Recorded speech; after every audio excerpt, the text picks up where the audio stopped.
Science research centre में आपका स्वागत है। पिछली क्लास में हमने कुछ कोशिकांक पढ़े थे और कुछ रह गए थे, तो आज जो बाकी बचे हैं उनको देख लेते हैं। तो राइबोसोम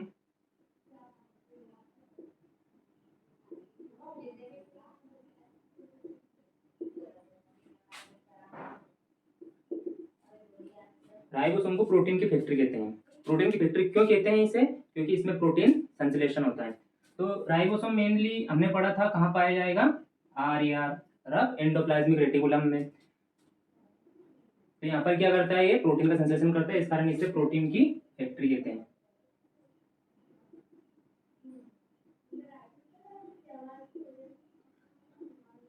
तो सबसे पहले जो राइबोसोम है इसे किसने देखा था? तो इसे क्लाउड ने देखा था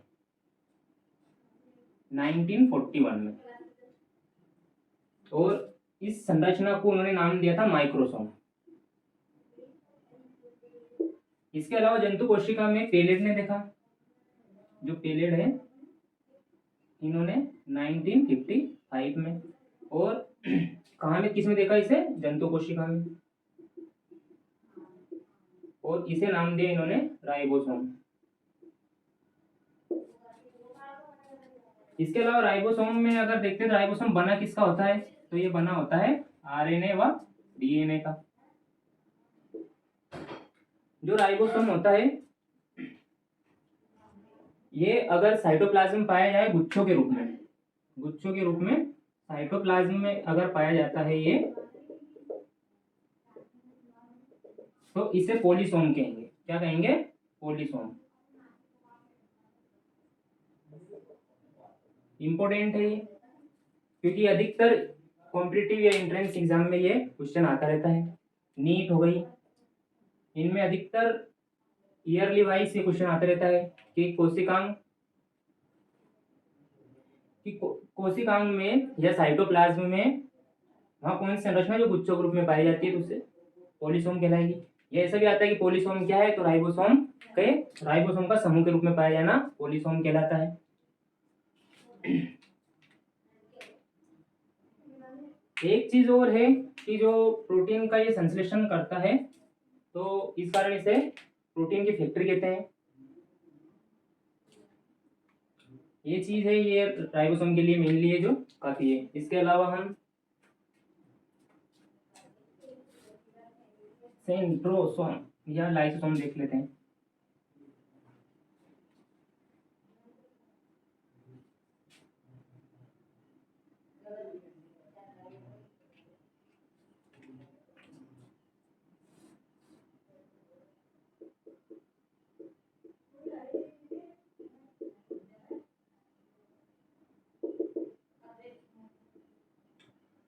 जो लाइसोसोम है इसे सबसे पहले डी डुवेन देखा, डी डुवेन है 1948 में।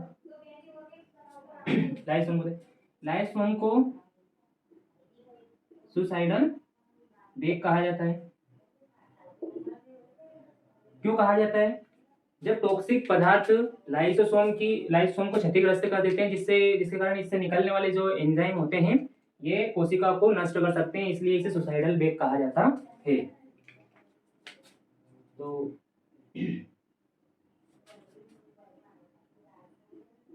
टॉक्सिक पदार्थ जो होते हैं, ये टॉक्सिक पदार्थ लाइसोसोम को क्षतिग्रस्त कर देते हैं।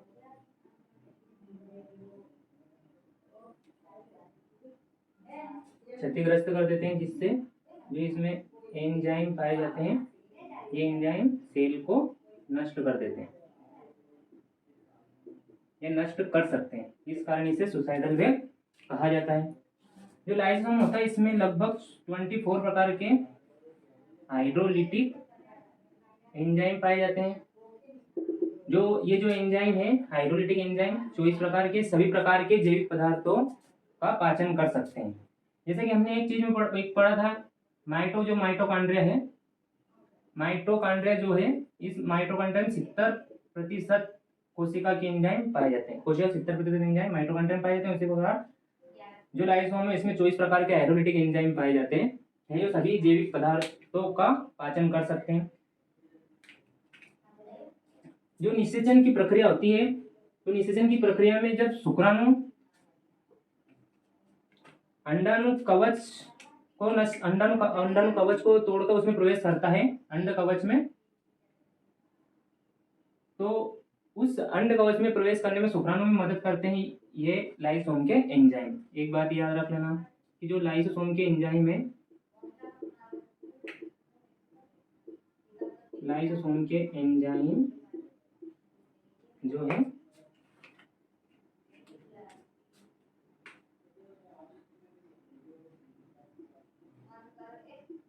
शुक्राणु को अंड कवच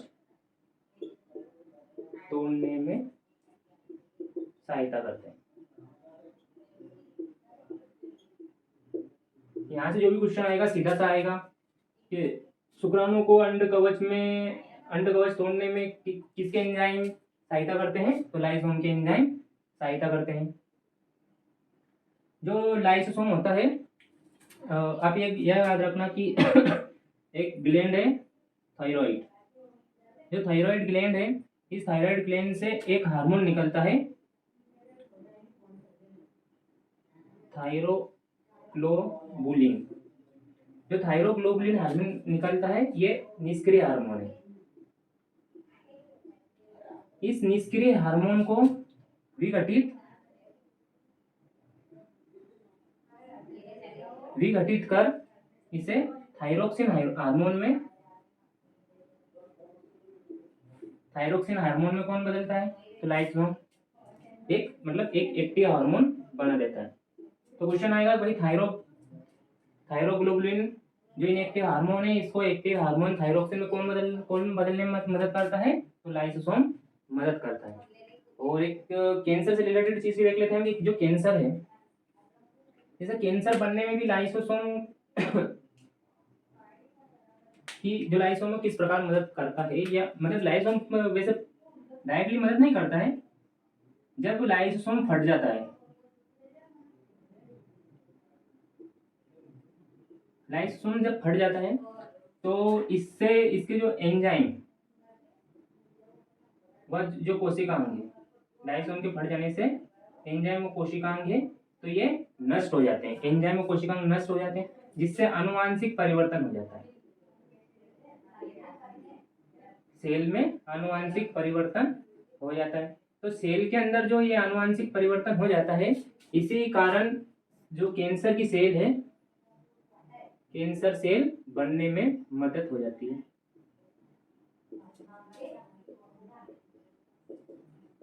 जैसे लाइसोसोम मदद नहीं करता है, लाइसोसोम के फट जाने से एंजाइम कोशिकांग जो है वो नष्ट हो जाते हैं, जिसके कारण सेल में आनुवांशिक परिवर्तन हो जाता है, जिसके कारण कैंसर सेल बनने में मदद होती है। और एक चीज और देख लेते हैं हम कि जो आपने देखा होगा कि जब वायु प्रदूषण होता है तो हमारे फेफड़ों में जलन होती है। तो हमारे फेफड़ों में जलन क्यों होती है, तो जब सिलिका और एस्बेस्टॉस के कण, सिलिका या एस्बेस्टॉस के कण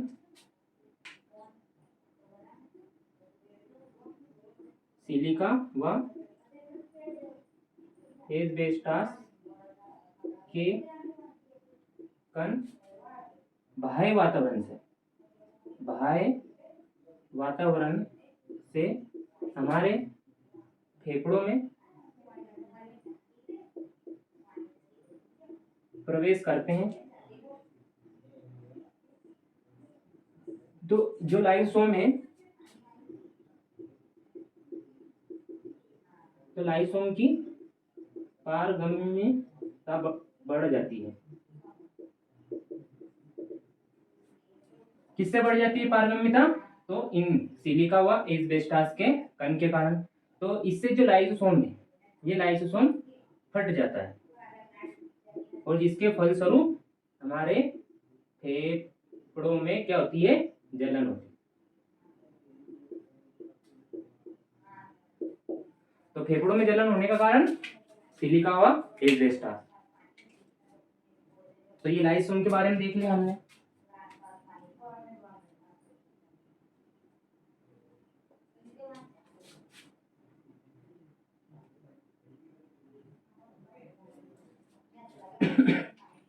इसके अलावा हम सेंट्रोसोम के बारे में देख लेते हैं।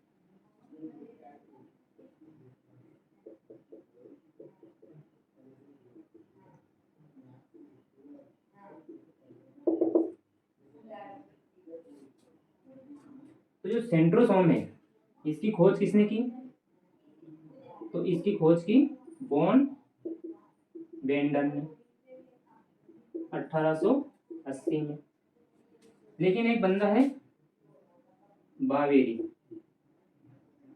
1888 में, इसने सेंट्रोसोम शब्द दिया या सेंट्रोसोम नाम दिया। तो नाम तो कहीं कहीं क्वेश्चन सॉरी कहीं कहीं आपको बुकों में मिलेगा कि सेंट्रोसोम की खोज किसने की? बावेरी ने की। तो बावेरी ने क्या है कि सेंट्रोसोम शब्द दिया है, जबकि सेंट्रोसोम की खोज की वॉन बेंडन ने।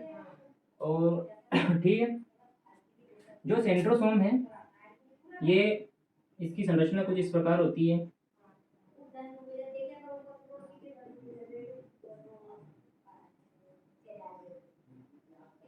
जो ये चीजें है ये है सेंट्रियोल। क्या है? ये सेंट्रियोल है। तो आप एक चीज याद रख लेना, हम सेल डिवीजन में पढ़ेंगे। हालांकि सेल डिवीजन अगर कहीं से प्रारंभ होता है तो यहीं से प्रारंभ होता है, सेल डिवीजन। तो कभी सीधा सेल डिवीजन जो है वो कहाँ से प्रारंभ होगा? सेंट्रियोल से प्रारंभ होता है, सीधा सा क्वेश्चन है। और एक सैटेलाइट है, ये याद रख लेना कि सैटेलाइट किसे कहते हैं? तो जो सेंट्रियोल है इसके ऊपर 2 शिखर पाए जाते हैं। जो ये शिखर है, ये शिखर, तो हालांकि इनमें 9 गोलार्ध होते हैं। जब ये 9 गोलार्ध होते हैं तो ये किसे, जो सेंट्रोसोम है, इसे सेंट्रोसोम को जोड़ने में मदद करते हैं। तो इन्हीं जो ये शिखर है, ये 2 शिखर, इनमें 9 गोलार्ध होते हैं वैसे। तो इन्हें भी हम आगे देखेंगे कैसे क्या सेल डिवीजन पढ़ेंगे तब थोड़ा और डीपली हम पढ़ लेंगे। तो जो ये चीज, जो सेंट्रोसोम के जो ये शिखर है, ये सेंट्रोसोम को जोड़ते हैं। क्या है? सेंट्रोसोम को जोड़ते हैं। इस संरचना क्या कहते हैं? सैटेलाइट कहते हैं। तो ये था सेंट्रोसोम, इसके बारे में हमने देख लिया। दोस्तों नेक्स्ट क्लास में हम सेल डिवीजन पढ़ेंगे। Thank you.